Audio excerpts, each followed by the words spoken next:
Live from WRAL News Headquarters in Raleigh, your number one source for local news. WRAL News, coverage you can count on. Tropical Depression 13 just formed in the Atlantic. It looks like it could become a major hurricane. I'll show you the path. The chancellor at NC State reacts to the death of a student on campus. What we've learned in the last 30 minutes.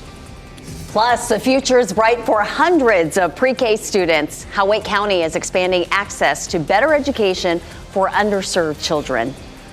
We begin this noon hour with breaking news out of Wake Forest. Minutes before this newscast, we learned 2 people have been stabbed. It happened in the 8800 block of Ligon Mill Road. We are working to learn the identity of the victims and if they knew the attacker. This story is breaking right now. We do have calls out to the police department, and we have a crew on the way to the scene in Wake Forest. We'll continue to update the story on air over the next hour and online and on our WRAL News app. Meanwhile, we turn our attention to the tropics. We have a lot to tell you about, everyone. I'm Renee Chu. And I'm Jeff Hogan. Thanks for joining us. And Elizabeth Gardner is in the WRAL Severe Weather Center with a look at that new tropical depression, Elizabeth. We've been watching this one for a while. As a matter of fact, during our morning newscast, it had a 100% chance of developing at least into a tropical depression.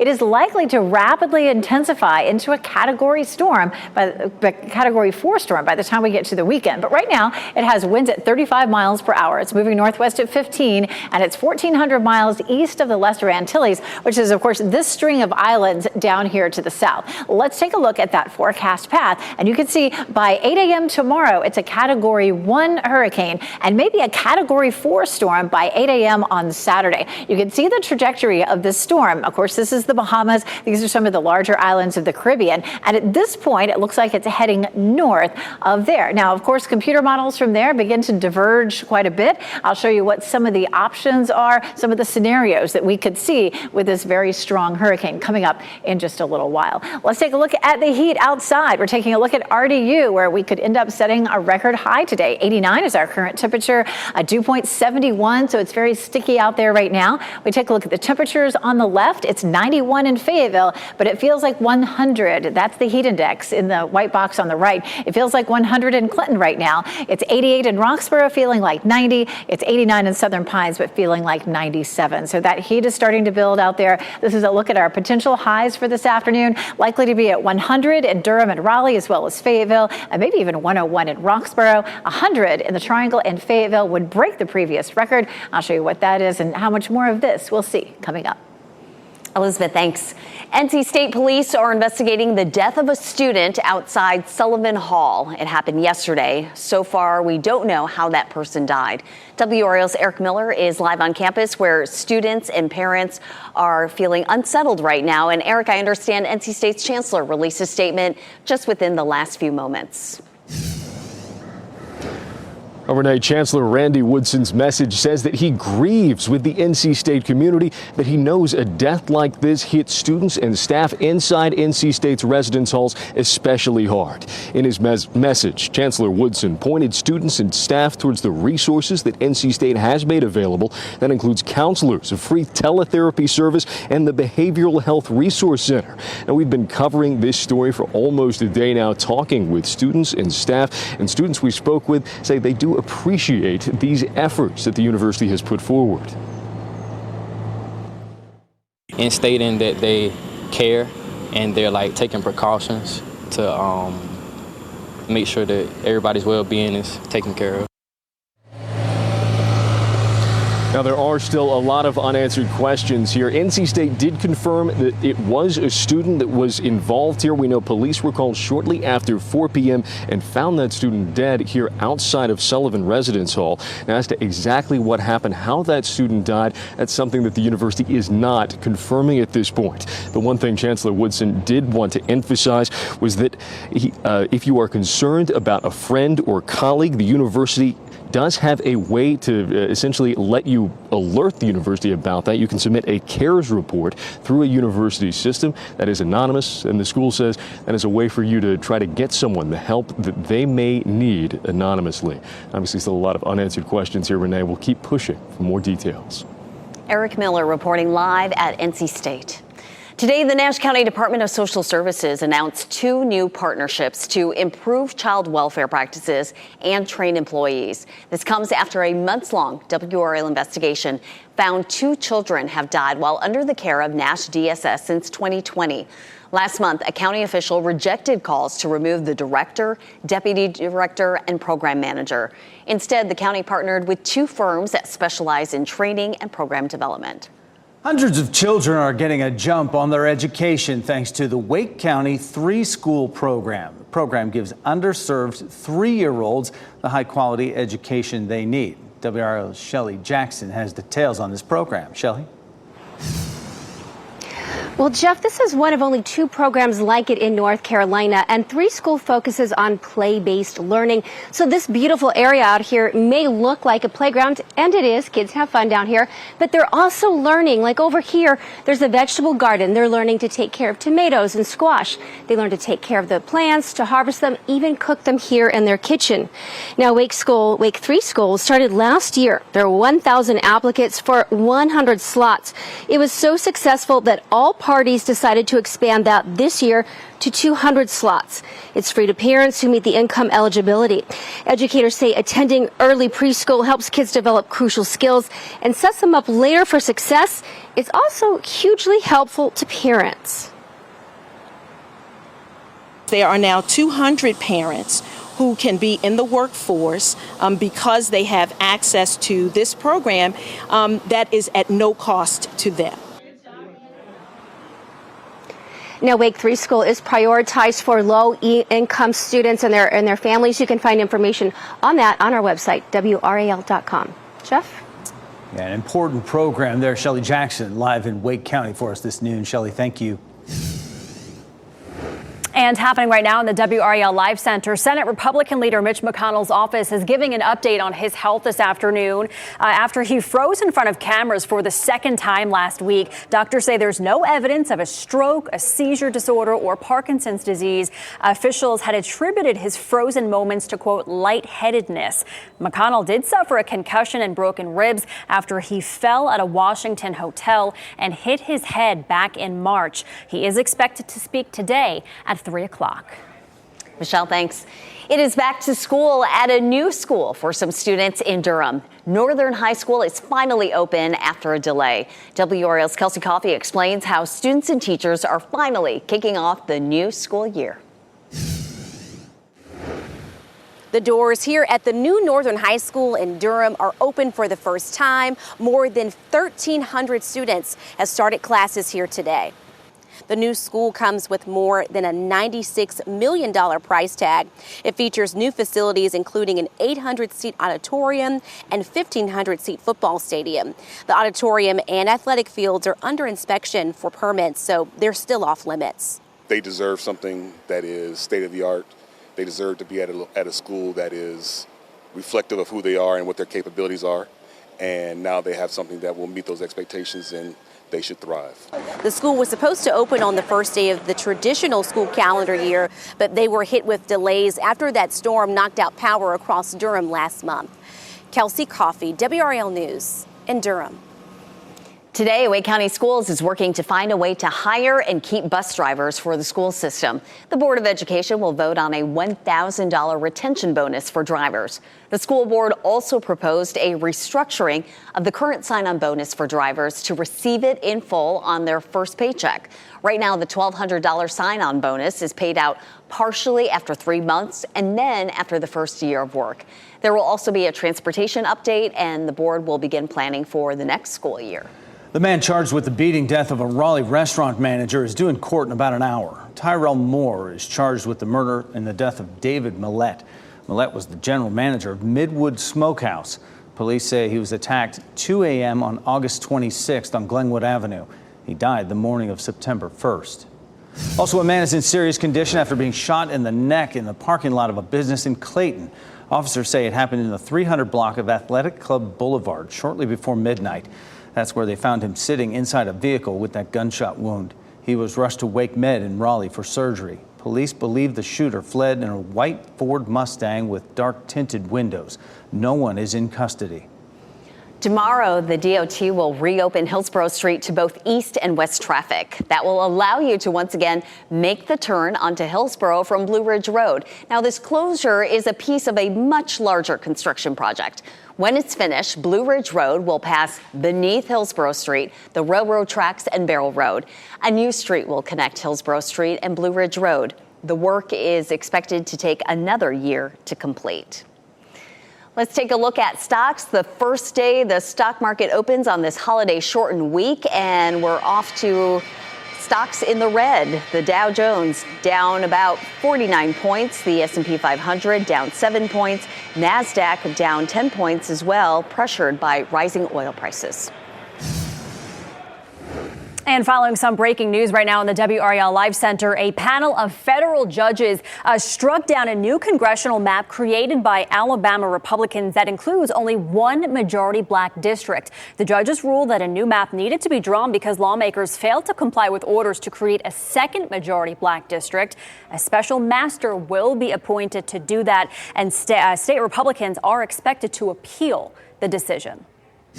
Coming up next this noon, the manhunt intensifies for a convicted killer who escaped a Pennsylvania prison. The number of law enforcement involved and the next measures state police are prepared to take.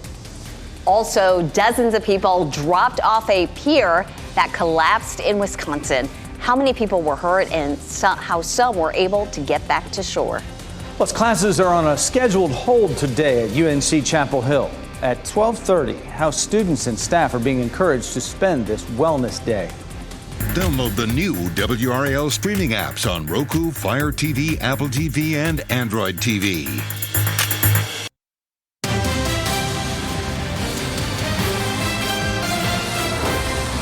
Groups opposed to the building of a casino in their community are expressing their concerns today at the Legislative Building. Rockingham County Commissioners voted to rezone a large piece of land to make way for a casino. Hundreds of people showed up to that meeting to voice their disapproval. The land is next to a camp for children with disabilities called Camp Carefree. Whether the land will become home to a casino depends on state lawmakers reaching a deal to allow casinos on non-tribal land. Casinos are also proposed in Nash and Anson counties. New development could be coming to Raleigh's Five Points neighborhood. The city is considering rezoning about an acre of property just south of Roanoke Park to allow for mixed-use development. That would include buildings up to 4 stories and up to 48 multifamily housing units. City Council plans to vote on this proposal at its meeting this afternoon. A Pennsylvania community remains on edge as the manhunt for a dangerous killer moves to its 6th day now. There are 200 members of law enforcement looking all over that area for the murderer. NBC's George Solis reports state police say they have been authorized to use deadly force if necessary. This morning, Pennsylvania State Police officially taking over the manhunt, saying they're confident they're closing in on convicted killer Daniello Cavalcante. I want to push him hard. He'll make mistakes. 3 days ago, police releasing this doorbell cam video of the 5-foot, 120-pound fugitive. Authorities indicating there have now been 4 confirmed sightings within a 2-mile radius of the Chester County Prison where Cavalcante escaped Thursday morning. This most recent sighting taking place over the long holiday weekend. It was a trooper actually that observed him in some distance, gave chase but was unable because of the terrain and some other obstacles there, was unable to get to him. Authorities believe Cavalcante is hiding out in a heavily wooded area and growing more desperate as they close in. The only thing I had to defend myself was a picture frame. Brian Drummond believes his home may have been one of those hiding spots. Drummond, after seeing an intruder, flickered the lights to show he knew someone was there. And then he flipped the light switch back a few times, which was the real panic moment. Drummond and his wife called 911, and he says he watched the man leave his house. How hard was your heart racing? It was like a moment of disbelief. You know, it's like, yes, my heart was beating fast. Cavalcante was convicted last month and sentenced to life in prison for the brutal stabbing death of his ex-girlfriend. Authorities say he's also wanted for a 2017 homicide in his native Brazil.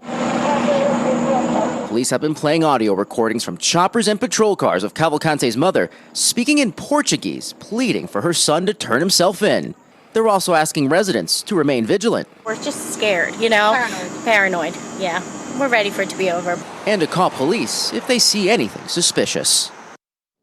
That was George Solis reporting.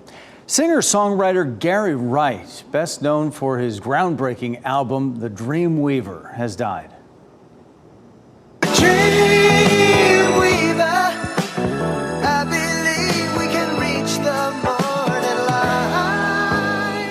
His sons confirmed Wright died yesterday at his home in California.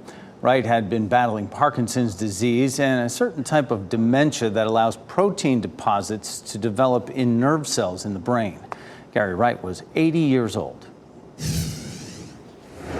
And happening right now in the WRAL Live Center, the Spanish Soccer Federation has fired the women's national team coach Jorge Vilda amid the controversy involving the federation's president, Luis Rubiales. Now, Vilda applauded Rubiales when he refused to resign despite facing widespread criticism for kissing player Jenny Hermoso on the lips during a World Cup celebration without her consent.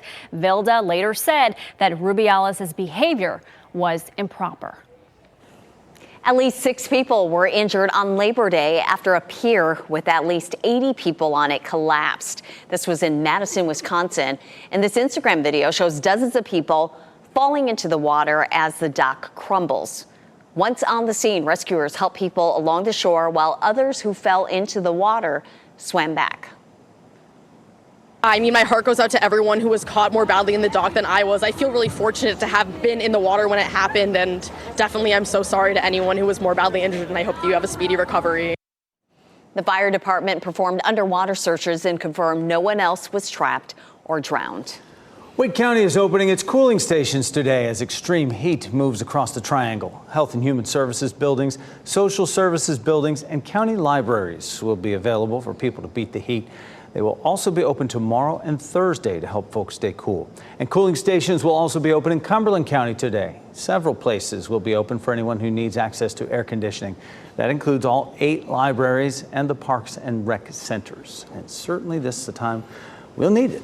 Yeah, here in the Triangle, we're already feeling like mid to upper 90s. Meteorologist Elizabeth Gardner in the WRAL Severe Weather Center. I know a lot of people want to get out and golf, but it's going to be a hot day. It is. And, you know, sometimes there are people out here, you know, even in pretty extreme conditions. And fortunately, there are not many people. I see a couple of folks walking across the greens here, and maybe a couple more heading out in their golf carts. But sometimes this spot here in Pinehurst is really crowded at the Pinehurst Resort and Country Club. But I'm glad to see most people are inside and trying to stay safe from the heat out there. It's 89 already in the Triangle. Our dew point 71, so it does feel very hot. We're looking at 100 degrees by about 4 o'clock this afternoon. And you may still be dreaming of the beach vacation you might have had over the weekend. This looks gorgeous, doesn't it? From Ad-Libs for Hire, Topsail, North Carolina, sunrise there, just looking so pretty. We always want to see what's happening in your backyard, so send us your Weather Watcher photos to our WRAL Facebook page, and we'll put those on TV. But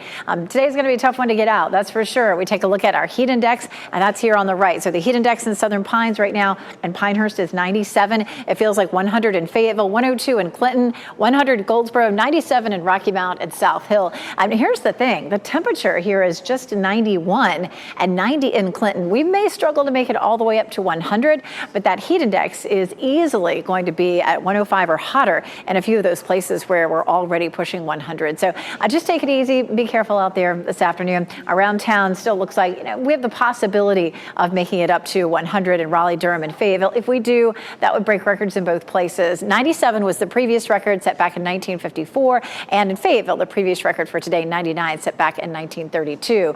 Looked back at some of the records. It looks like we've only had one day this year. It was August 15th that we saw 100 degrees, and we've only had 2 days in the triple digits ever in September. And so this is an unusual thing for us to happen. I remember, though, back several years ago, I think it was 2019, we had a 100-degree day on October 1st. So it's not unprecedented. It's just unusual. Our normal high is 86. We're looking at 100 possibly again tomorrow, mid-90s Thursday, and then gradually those temperatures taper off. Saturday and Sunday, we're seeing temperatures much closer to normal. The humidity, though, is going to stick around. So the green that we're seeing here is not rainfall, but it's moisture in the atmosphere or or humidity, making it feel sticky. We have a cold front that'll swing through. That will bring some clouds and a better chance for some thunderstorms. That will knock our temperatures back into the 80s.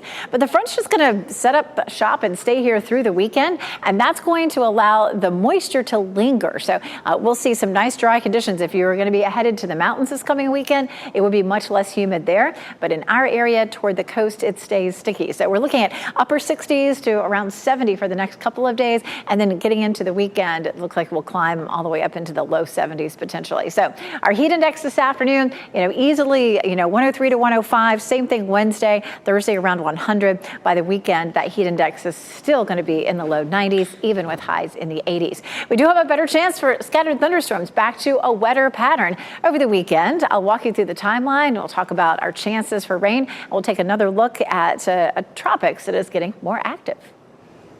Elizabeth, thanks. School systems are struggling to find and keep bus drivers in the seats. Tonight at 6, WRAL investigates why one school system is losing so many applicants just during the training course and where drivers are going. But first on your news at 5, if you're saving for college, a 529 plan can help, and 500 Side breaks down the benefits and how to use the plan to make your money go further. France is drowning in surplus wine, 80 million gallons to be exact, so they're paying to destroy it. How agriculture experts hope the move will still prove beneficial for wine producers. Plus, millions of Americans jumped on the Peloton craze during the pandemic. But has it run its course? How treadmills are regaining their footing in the market. Delta grabs the top spot in a new ranking of U.S. airlines, and some frozen chicken is being recalled. Those are among today's business headlines with Maribel Aber. More than 245,000 pounds of banquet frozen chicken strips are being recalled. There's a concern that chicken from Conagra Brands could contain pieces of plastic. The banquet chicken affected has 3 best if used by dates, December 11th, 2024 and January 1st and 7th of 2025. Consumers are asked to throw the chicken strips away or return the products to the place of purchase. A new school year, and teachers will be spending even more of their own money on classroom supplies. The National Education Association estimates educators will spend $800 or more of their personal funds during the school year. That's $300 more than they spent out of pocket a few years ago before the pandemic. And for some teachers, the out-of-pocket expenses are far more, topping $1,000. Inflation has driven up the cost of items like pens, pencils, and other supplies, making it even more expensive for teachers to keep classrooms fully stocked this year. Delta is the #1 domestic airline in a new ranking. Luggage storage company Bounce looked at everything from on-time arrivals, cancellations, and even meals to come up with the rankings. And Delta had the highest percentage of on-time arrivals and one of the lowest cancellation rates to help it grab that top spot. Southwest was second and Hawaiian Airlines third. Allegiant had the lowest ranking, with Frontier and Spirit also near the bottom of the list. And those are your business headlines. I'm Maribel Aber at the NASDAQ market site. President Biden says he doesn't think a strike at the big U.S. automakers is likely, despite a looming contract deadline. Last month, UAW members voted in favor of authorizing a strike at GM, Ford, and Chrysler's parent company if an agreement is not reached before their contract expires September 14th. The UAW president is demanding substantial increases in wages and benefits. A strike is not a guarantee, but industry executives and analysts are bracing for walkouts. France is paying a whopping $216 million to destroy its surplus of wine. The reason is it's getting more costly to produce wine, and the French are drinking less of it than in past years. The process involves distilling wine into pure alcohol and using that alcohol for other products like cleaning supplies and perfume. France's agriculture minister hopes the alternative prevents a price collapse and gives wine producers another avenue for making money. Treadmills appear to be racing back to the top of exercise equipment sales. Peloton bikes gained popularity during the pandemic, but treadmill sales have soared 99% from last year compared to a 3% drop in stationary bike sales. The trend coincides with a series of bad publicity that included product recalls and lawsuits, including the death of a child. Exercise equipment experts say some people just prefer watching a TV show while getting their cardio workout instead of being told what to do by an on-screen coach. Rest and recover, how a planned wellness day at UNC Chapel Hill could help students cope with a traumatic start to the semester. Don't be surprised if your next doctor's visit includes a prescription for parks instead of pills. How our mental health and physical health can improve just by being outdoors. And here's a look at your winning lottery numbers on your screen right now.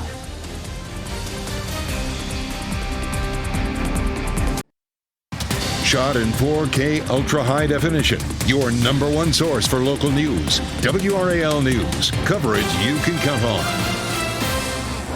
Classes at UNC are on hold today so that students can focus on their mental health. Yeah, it's a well-being day. It's an opportunity for rest and recovery that has more significance, certainly after last week's shooting on campus that killed a beloved professor. WRAL's Laura Levine explains how students and staff are being encouraged to look after each other. Well, very early this morning, we actually saw someone stop here by the bell tower and stand in front of this growing memorial, really taking in and processing some of those emotions. That's exactly why this well-being day is in place for students to take that time to focus on their mental health. It's something that was already on the schedule for this semester, as we know. Very timely, however, considering the traumatic events that happened last week. Previously known as Wellness Days, these days were first introduced in 2020 at UNC to combat the effects that the COVID-19 pandemic and remote learning had on students. The university says these days allowed the campus to have a break from coursework to focus on mental health and overall wellness. This comes a week after the shooting death of Dr. Zhe Jiayan, who was an accomplished scientist, beloved colleague, and devoted father. Today, the Chinese American Friendship Association of North Carolina and North Carolina Asian Americans Together are hosting a candlelight vigil to honor his legacy and support the UNC and NC Asian American communities. And that vigil will take place at the Cary Arts Center from 7:45 to 9 o'clock tonight. Laura Levine, WRAL News in Chapel Hill. We're waiting to learn the name of a 19-year-old who died after a motorcycle crash in southeast Raleigh. This was the scene yesterday afternoon on Barwell Road between Rock Quarry and Pool Road. Troopers say the 19-year-old was attempting to pass other vehicles. A vehicle going the other direction tried to swerve to miss hitting that motorcycle, but the bike hit the vehicle's door. The motorcyclist died at the scene. The Fayetteville Woodpeckers are hoping to get a win on and off the field during the team's annual Strikeout Suicide Night. The goal is to raise awareness about mental health. Several organizations will be on the concourse to offer fans resources and information. There will also be a display of 22 pairs of boots at the front gates to represent the 22 veterans who die by suicide each day. The Woodpeckers will take the field in their special military jerseys as they play the Charleston River Dogs. First pitch is tonight at 7:05. And this reminder, if you or anyone you know is having thoughts of suicide or going through a crisis, there is a 24-hour lifeline staffed and ready to help. Just dial 988. Our county-by-county coverage takes us to Cumberland, Edgecombe, and Wayne counties. Today, members of the Goldsboro City Council will consider pay increases for firefighters and police. The requests were submitted by the police and fire chiefs during the council's meeting August 21st. If approved, the pay increase would take effect in January. Edgecombe County officials want you to know that community testing is available for free today. No appointment is needed. You can just walk into the county health department in Rocky Mount. Tests are available for HIV, syphilis, and hepatitis C. These tests are available every Tuesday from 8 a.m. to 3 p.m. Fayetteville will celebrate winning the All-America City Award with a block party on Friday. It will be on the Festival Park Promenade behind the Festival Park Plaza from 5 to 7 p.m. Anyone can go to this free event to enjoy music, games, and ice cream. After the party, you can walk to the nearby Fayetteville Woodpeckers game that starts just after 7. Members of Congress return to work today after the long holiday weekend. They're on a tight deadline now to prevent a partial government shutdown. Doug Luzader reports the deadline to reach a consensus is less than 3 weeks away. It's about the money and keeping the lights on here in D.C. at the end of the month, and the finger pointing has already started. For the government to shut down because of right-wing Republican demands, that is the last thing our economy needs right now. And some Republicans do want some concessions on everything from abortion coverage and border enforcement to making some headway against a ballooning federal deficit. But the White House is pressing for its own agenda, including billions for disaster relief and the war in Ukraine. Right now, President Biden is asking more money for FEMA. But FEMA has spent, $230 million already to help illegal immigrants with housing, with health care, with food. And so Americans are starting to wonder what is going on. And Democrats say this is also about Republican efforts to launch an impeachment inquiry against President Biden over his possible involvement in his son's foreign business deals. They'll do whatever they can to initiate an impeachment of Joe Biden. And part of the motivation here is, of course, to distract from Donald Trump's multiple indictments. But either way, even a typical stopgap measure seems like a tough sell at the moment. A government shutdown is not good for anybody. We want to avoid that, and that means Republicans and Democrats are going to have to come together to get a consensus in divided government. That's Doug Luzada reporting. Congress has until the end of the month to hammer all this out, but the House is only scheduled to meet for 11 of those days. We know it's extremely hot today, but still try to spend some moments outdoors in nature. Why new research says that's good for you. What's prompting a renewed effort to reunite Paul McCartney with his long-lost guitar? The significance of that instrument that's been missing since 1969.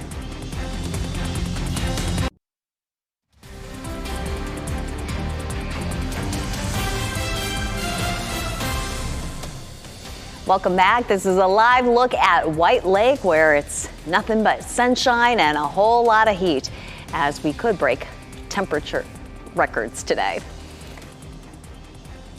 Eating right and exercising are important ways to stay mentally and physically healthy. Hopping on a treadmill is a great start, but doctors say maybe you should consider going outdoors and reaping the health benefits of being in nature. It's called biophilia. That means that there's something healthy about having nature either in our presence or us being present in nature. There's actually a lot of research on this topic, so it's no longer just nature sounds good. We actually know it's actually really good. Those studies range from evaluating people who are in a city and then taken to a forest. What happens to blood pressure? What happens to heart rate? And in many, many studies, we do much better in the natural environment. If you can't get outside, bring nature indoors. You can listen to recordings of bird songs, nature sounds, or have a small water fountain in your home. The Tokyo 2025 Deaflympics emblem has been decided. Hearing impaired students came up with the logo designs. An emblem which features the shape of a human hand and cherry blossoms was selected by middle and high school students. The Deaflympics is an international sporting event for athletes with hearing disabilities. A German man must pay a substantial fine for damaging a 16th century statue in Florence, Italy. And the whole thing was captured by security cameras. The tourist scaled the Fountain of Neptune to take a picture. Police say the 22-year-old broke off a piece of red marble attached to Neptune's carriage while posing for photos. The man caused about $5,300 in damage. It'll be repaired during scheduled maintenance in October. Some America's Got Talent contestants are letting their talent do the talking. We'll introduce you to two acts that wowed the crowd without saying a word. And don't be surprised if you feel a little hot under the collar today. What new research reveals about the link between the weather and your mood.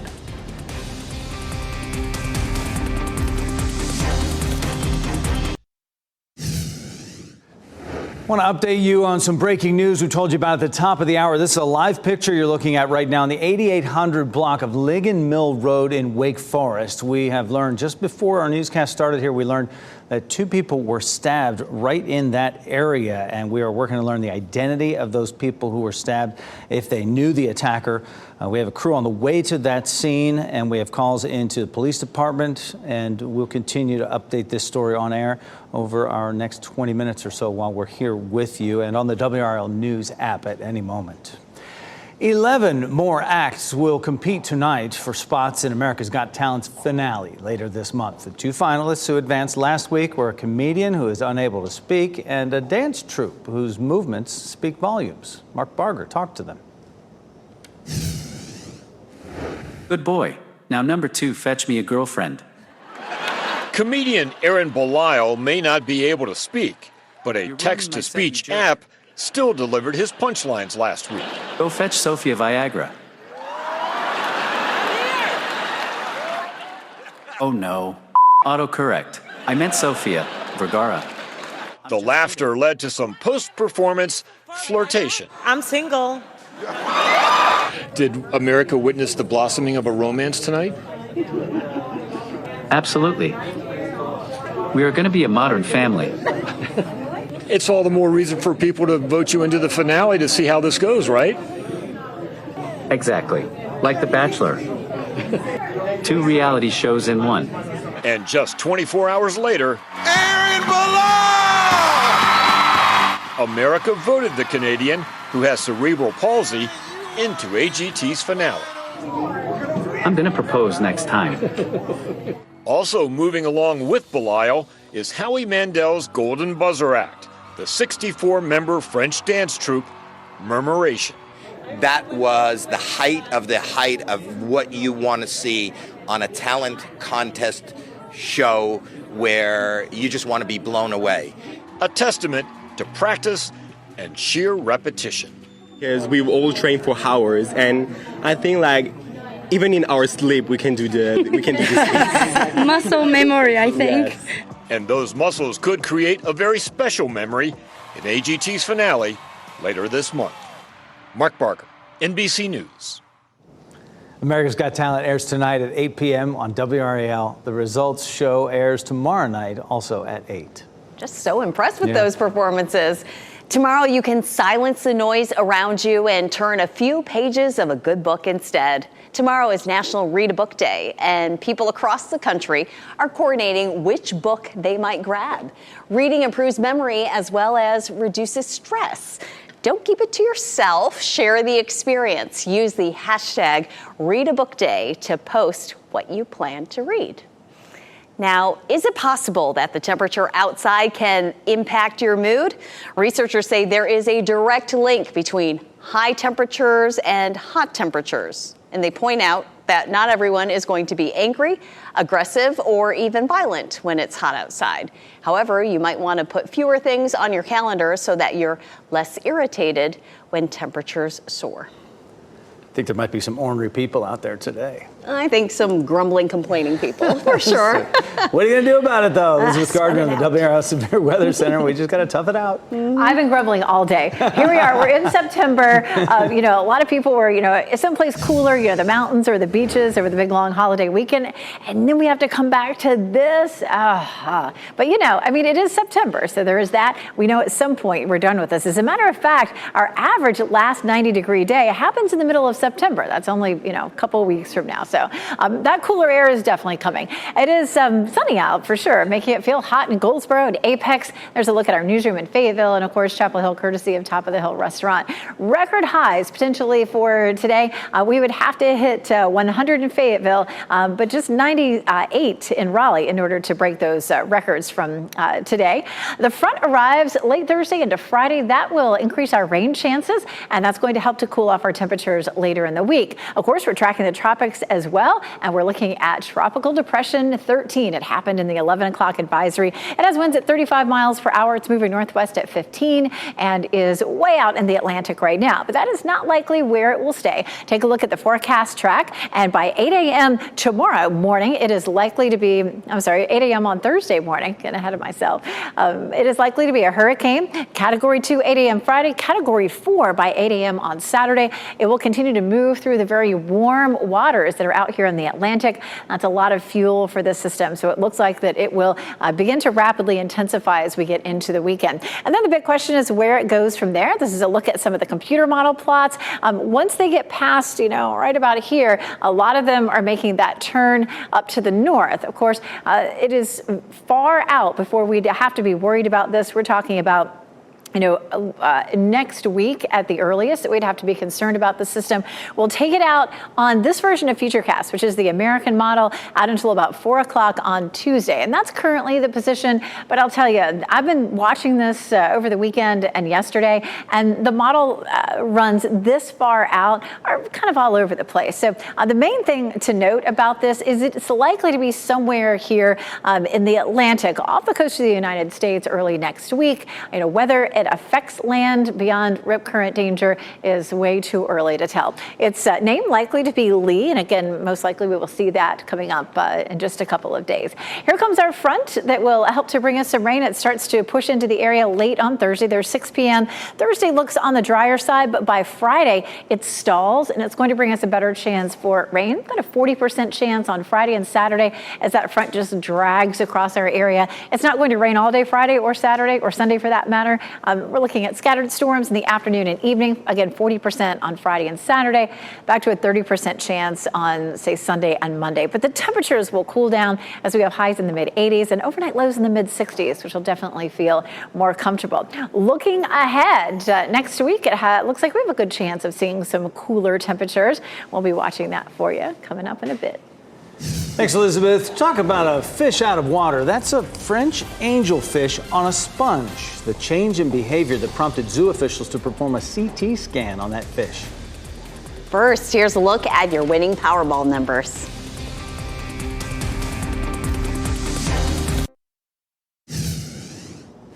We wrap things up with a look at a few of the headlines we are following for you today. This is a live look right now. Breaking news we're following out of Wake Forest, where 2 people have been stabbed. It happened on Ligon Mill Road. We're asking police about the identity of those people stabbed, and we have a crew on the way to that scene. You can look for updates on WRAL.com and on our evening news starting at 4. NC State Police are investigating the death of a student outside Sullivan Residence Hall. The chancellor released a statement not long ago saying he grieves with the community. Chancellor Randy Woodson pointed students and staff toward resources, including counselors, free teletherapy, and the Behavioral Health Resource Center. The school has not said how the student died. Classes at UNC Chapel Hill were scheduled off today so students can focus on their mental health. It's a well-being day, an opportunity for rest and recovery that has more significance now after last week's shooting on campus that claimed the life of a beloved professor. Tonight, the community will honor Dr. Zijihua Yen, during a candlelight vigil at Cary Arts Center. That's from 7:45 to 9. Music mogul Sean Diddy Combs is giving back publishing rights to artists under his Bad Boy Records label. Combs is reassigning the music publishing rights to artists who helped make his record label. According to Billboard, artists such as Faith Evans, 112, Maze, and the estate of Biggie Smalls have signed paperwork recouping their publishing rights. The assets are reportedly worth millions of dollars. Paul McCartney needs help being reunited with the first guitar he bought after becoming the bassist for the Beatles. McCartney bought a distinctive Hofner violin bass in Hamburg in 1961, and it's featured in several Beatles iconic songs like Love Me Do and She Loves You. It's been missing, though, since 1969. A group called the Lost Bass Project launched a worldwide search for the instrument on Sunday and says hundreds of new leads have poured in. All right, folks, we have a name for that rare spotless giraffe. The little one you see there, this is Kipiki. It means unique.